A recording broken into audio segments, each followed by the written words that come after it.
Hi, everyone. Claudia McMullen here from Hugo Coffee Roasters. I'm here this week with our Animal Foundation partner for the next 2 weeks. We're doing a fundraiser this time that's 2 weeks long, which is fantastic.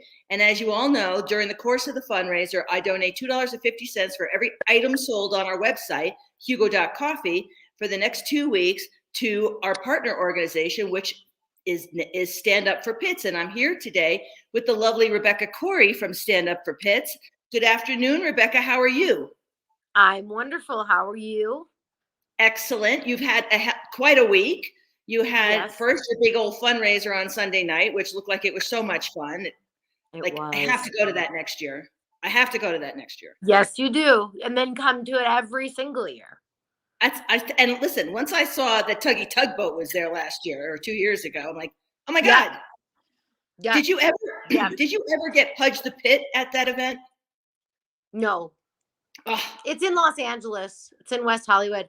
Um, it's just such a, it's not a dog event. It's a yeah, human only event, really. So right. any dogs that come as quote unquote special guests have to be, approved by the venue and myself. So Yes. unfortunately, even though we know and love so many pit bull type dogs, um, we can only, have like maybe a one or two. Callista is a long-standing open invitation to always attend because Oh, she's one of our faves. And yeah, I love Tuggy. I love them all. I love all pit bull type dogs, but yeah, it's only a very few could ever really come. yes. So, Hugo, the namesake of my brand, I'm a foster failure of Hugo, and he's a bull pity mix. Hmm. And so I'm a huge fan of all the bully breeds. I love them to death, much to my husband's consternation, because I'm like, we need more bullies in the house. Sure. But so anyway, tell us a little bit about Stand Up for Pits, how it started, what its mission is, how long it's been around. Um, the mission is to educate, advocate, and save the lives of pit bull type dogs. We are a specific, a type of, I don't like to call them breed because, it's pit bull is a term used to describe a type of dog based solely on its appearance. There is an Mm-hmm. American pit bull terrier. However, the 85% of dogs in shelters around the country are simply mutts that are labeled pit bulls. They're given that label. So we are specific to that type of dog, educating, advocating, and saving them, whether it be through frontline rescue efforts, anti-cruelty efforts, spay and neuter efforts. Mm-hmm. We do it all, whatever we can to help this type of dog, considering they're the most abused, neglected, killed, and like literally 85% of them are in our shelters. So we're fighting hard for them. They need our help. Mm-hmm. So that's our mission. It's been around for the live events have been around for 11 years. Uh-huh. This was our 11th year. We're going to be going in. It's unbelievable to think we're heading into our 12th year. But it was initially, it started at the Hollywood Improv 11 years Uh-huh. ago, all inspired by Angel, my pit bull type dog who passed away in April of 2016. And it's a national touring event.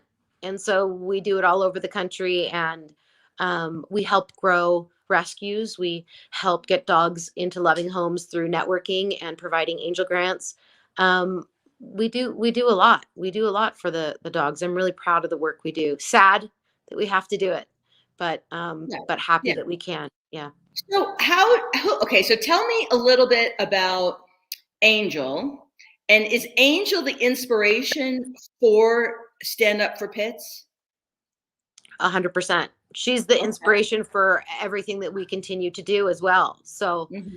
um, she's everything. She's it. She's why. She's how. She's still here. She's, her life was not and will never be forgotten. She is the absolute reason it all started. She, through having her in my life, I was, my eyes were opened, and I was very, became very educated on the plight and um, the hell that these dogs go through on a daily basis, and how they're so wrongly vilified and discriminated against. And once I became educated about that, I became more educated about it and continued to get educated about it and still do get educated about it. And so doing nothing was not an option for me. To then have that knowledge and do nothing was not something I could live with. So I organized the first ever Pitbull March. It was called the Pitbull March, on 1 million Pitbull March on Washington, D.C. Back in 2014.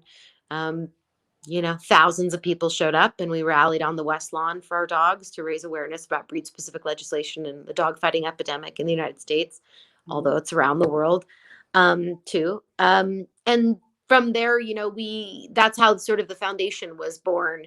It was in the organizing of that, because we needed funds. You can't just march on Washington for free. It's costly. Right. There are many costs involved. And in order to raise funds, I wanted to be a nonprofit, Yes. So that's how the foundation came about.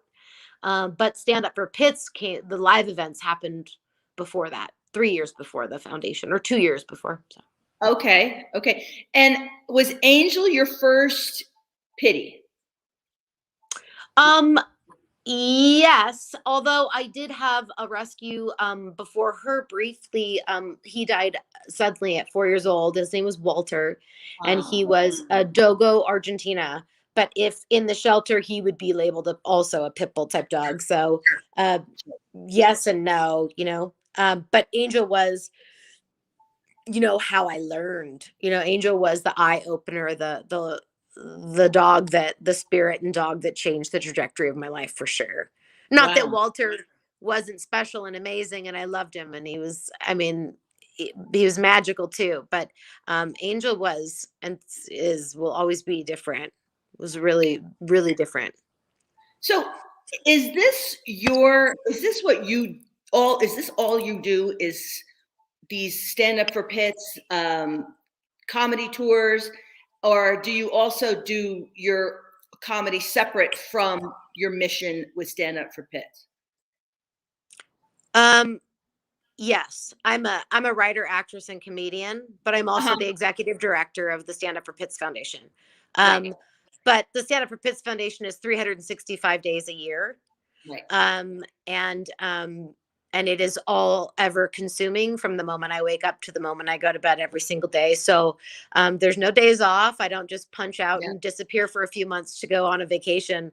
Right. I do this every single minute of every day, and probably will till I die. But I am also a writer, actress, and comedian. So yes, I will never stop doing that either, because it's something that I love and I'm good at, and that's how my foundation grows too, is through my art as well. Like performing is what Stand Up for Pits is too. That's what these live events are, So yes, I will continue, but I do stand-up comedy at Stand Up for Pits. I don't tour separately around in addition to touring with the Stand Up for Pits. I combined, I perform at my charity events, and that's where I do stand up. If I'm invited to do other shows, I do occasionally other shows, will agree to do that. But for the most part, I just perform at my events. So since you started, have you noticed that, one, you're more successful at breed specific, at taking down breed specific legislation? And let's talk about breed specific legislation as well, like as a general matter. Why is it bad? What is it, to educate people out there who might not know that there's such a thing as even breed specific legislation? Well, we don't take breed specific legislation down. We don't have the resources. We don't have lawyers who actually go. We're not lobbyists, and we don't present new legislation or in that capacity. That's not what my organization does. However, we are a very, very loud voice about what breed specific legislation is, how ineffective it is, how stupid it is, how wrong it is. And we make that very well known. So have over the past years, we made an impact and sort of changed the social consciousness regarding breed specific legislation. Absolutely, we have, and we will continue to do that, because what breed specific legislation is essentially, it's discrimination enshrined in law. it basically gives counties and cities and places and landlords, even though they're not covered under breed specific legislation, it's just discrimination. It's like, because you have this type of dog, you are not allowed to live in this city or county. And so, and there's different levels of breed specific legislation. There's some that outright ban your dog. And if you're walking down the street, if a police officer sees you with a pit bull type dog, they can seize that dog. There's that level. Then there's there's breed specific legislation that just, it makes the owners have to use muzzles or keep their dogs, behind certain. So there's levels of it, but at the end of the day, it's just discrimination because the law is being applied to a dog based solely on what it looks like. That's really it. So then if you add on top of it that, the people are calling, shelters and rescues and people in animal welfare and people outside of animal welfare everywhere, everyone in society is labeling a dog a pit bull because it has short legs and short hair and a muscle body. It's like, imagine that, how ignorant that is then. So you're labeling all of these dogs, which are essentially mutts, into this one umbrella term. Then then there's legislation that discriminates against them. It's truly, it's genocide. It is truly unthinkable. And it has been going on for a very, very long time. How pervasive is breed specific legislation? Is it throughout the country? Does every state have a city or a county that has such a rule? I don't know. I don't know the answer to that question. Does it exist? Absolutely. I do know that it's prevalent. It's prevalent more in more areas than not. For example, in PG County, Maryland, there's a facility there, a shelter, that any pit bull type dog, the only way that pit bull type dog can get out of that shelter is by a rescue that's approved to pull dogs out. They can't be seen by the public. They can't be adopted by the public because of breed specific legislation. Louisiana, there's breed specific legislations in counties surrounding those shelters. So those dogs don't have a chance in there because no one around there can adopt them. Florida. Yeah. I mean, it is everywhere. Could I list, all of the places where it is? No. Could you find it? Sure. I mean, it's accessible information. If someone wanted to really know a list of where breed specific legislation is actively enforced, they could. And it's a lot of places. Is it still being passed routinely, or has the information gotten out there to the world that this legislation is bullshit, that it's just calling a dog that looks a certain way a pity, even though it's just a mutt, and the umbrella is way too huge in any event. I mean, is that information getting out there, and is it helping stop breed specific legislation from passing in the first place? Well, you asked two questions. One is, the first question you asked was, is it still getting passed? In other words, is it still being enforced? Is it still coming up for votes at city council or with lawmakers, and is it still getting denied? Yes, it is. It's still coming up to be, rebuked, but it's still continuing forward. They're still not allowing it to be abolished. That said, the other question you asked, is the word getting out there that's helping to overturn it and, reverse it? Or stop it from getting passed in the first place, because people are more aware. I'm not sure that I wouldn't know for a fact if new bills are coming forward in areas to introduce breed specific legislation. I don't know the answer to that question. I wouldn't be shocked if that's true. I mean, I wouldn't be shocked if that's true. But I mean, I was just going to say something else, a totally different tangent, but I won't. But that would not surprise me whatsoever if that's happening. But in terms of, is the word getting out that's helping to overturn it? The answer to that is yes, too. Good. And there are organizations who are fighting against it and overturning it. So that's a positive. But to the other places that aren't, and to the discrimination that's outside of just BSL, just outside of breed specific legislation, the insurance companies that are refusing to insure people because they have a pit bull type dog, landlords who are refusing, that's so deeply rooted in our social consciousness and in our society that it's like, we've got decades to do to change this ignorance. You know what I mean? Yeah, it makes me insane. It's craziness to me. It's Same. absolute craziness to me. You know, the idea that people think a breed behaves in a certain way, first of all, that it's a breed at all, which it's not. Secondly, that it's going to behave in a certain way because the way it looks is ridiculous, because everybody should know by now that animals become who they are because of the humans in their lives, not because of the way they were born. Makes me mad. Well, I definitely think there's truth to that. What you just said, absolutely, because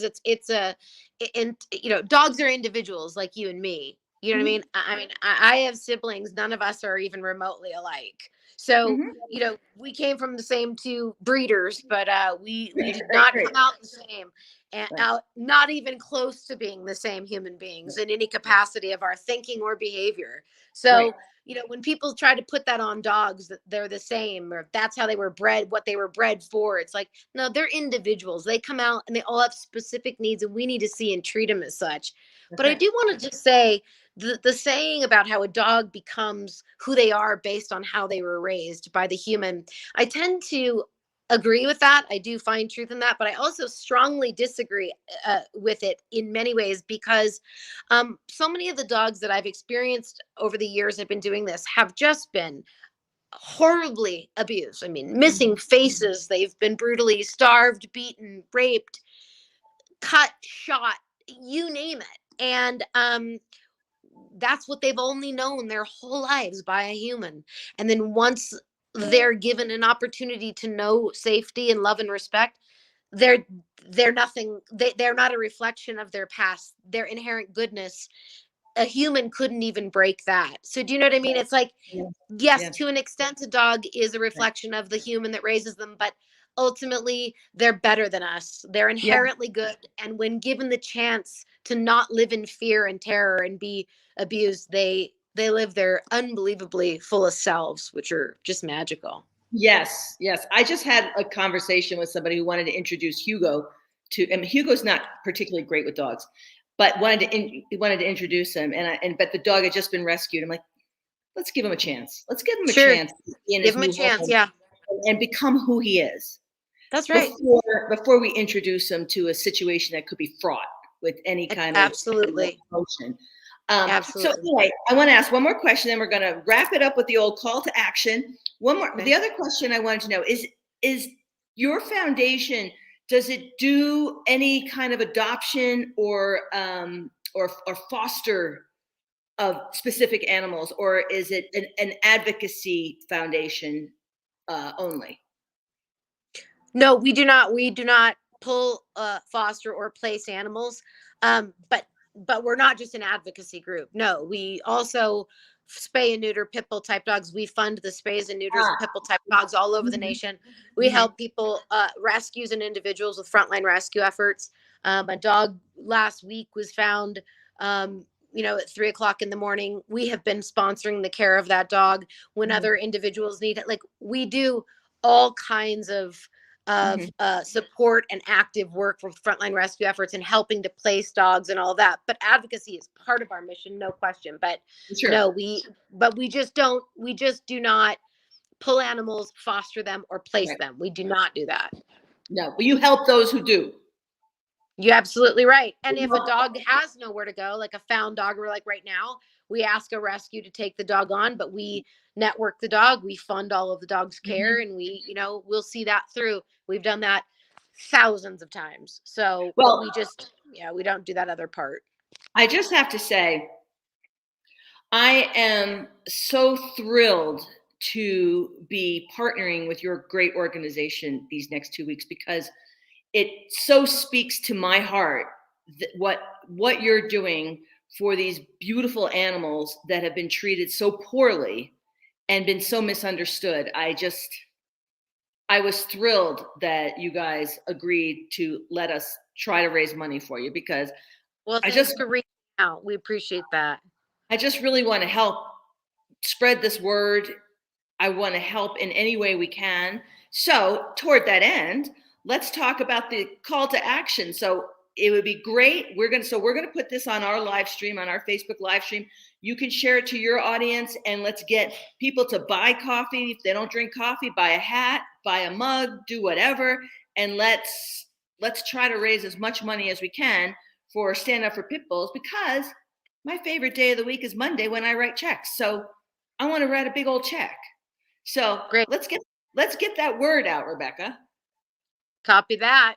All right. Excellent. Yeah. So, yeah. And just so that people know, you are giving $2. What can you explain what the merchant, because this is what's called is we get reached out by people to ask to partner with Stand Up for Pits to become what's called merchant sponsors. You're a for-profit merchant company. We see if our vision is in line with each other. We, have a written agreement with one another, and we do this for a certain period of time. So this merchant sponsorship ends on what day? It ends a week from Sunday, which is what day? November 27th. It is a week November from Sunday. 30th. Hold on. It is November 21st at midnight. Okay, it ends November 21st at midnight. It's going on now, so people can do this now. And what percentage, or what is the dollar amount if they buy your products that's going to Stand Up for Pits? It's $2.50 for every item sold. So you buy a 3-pack, 3 times $2.50. It's not per order. It's for every single thing you put in your cart. I give $2.50. A T-shirt. I don't care what you buy. Whatever you buy, I give $2.50 to your organization throughout the course of these 2 weeks. Perfect. So this is the longest one we've ever done. So we're hoping to kill it. We want it to, we want to do the best we can, because like I said, I want to write you a big old check a week from Monday. Great. We get the word out. We tell the people. The people go and check out the stuff, and they love it. The coffee's great. And the mission. Actually, I had the coffee. I took a picture of the coffee that you guys sent with Sally and Todd too. And the next morning I had it. It is actually great. It's actually really, so good. we're a little different from a lot of mission-based organizations, social mission organizations, because we're just as proud of our coffee as we are of our mission. We don't just rely on the mission to sell the coffee. You'll buy my coffee because of my mission, but you're going to buy it again because it's so damn good. It's pretty good. It's damn good coffee. So anyway, let's sell the hell out of this coffee so I can write you a big old check in a week and a half. Okay, let's give it a shot. Yeah. We'll just do the best we can. And hopefully, and then hopefully we'll do it again in 6 months, and then we'll just keep growing more and more. It'd be great. All right. Great. And I can't wait for Stand Up for Pits to come anywhere near me, because I'm going. Where are you at? We're in Park City, Utah. Oh, I used to do it in Utah. Did you? Yeah, I did. Yeah. Hang on. I think my screen went. But yeah, I might go back to Utah one day. I don't know. Just got to find a good venue that's not ridiculous. Yeah. I mean, I hope, but otherwise you're always welcome to fly right into Los Angeles and come. Yeah. I don't mind a trip to LA. Do it. I'd love to do that. Do it. Yeah. I would love it. All right. Well, you have a wonderful, wonderful weekend. Let's spread the word, and let's get people to buy coffee so we can donate as much as we possibly can to Stand Up for Pits. Great. Thanks for the effort. We appreciate you. No, thank you, Rebecca. Mm-hmm.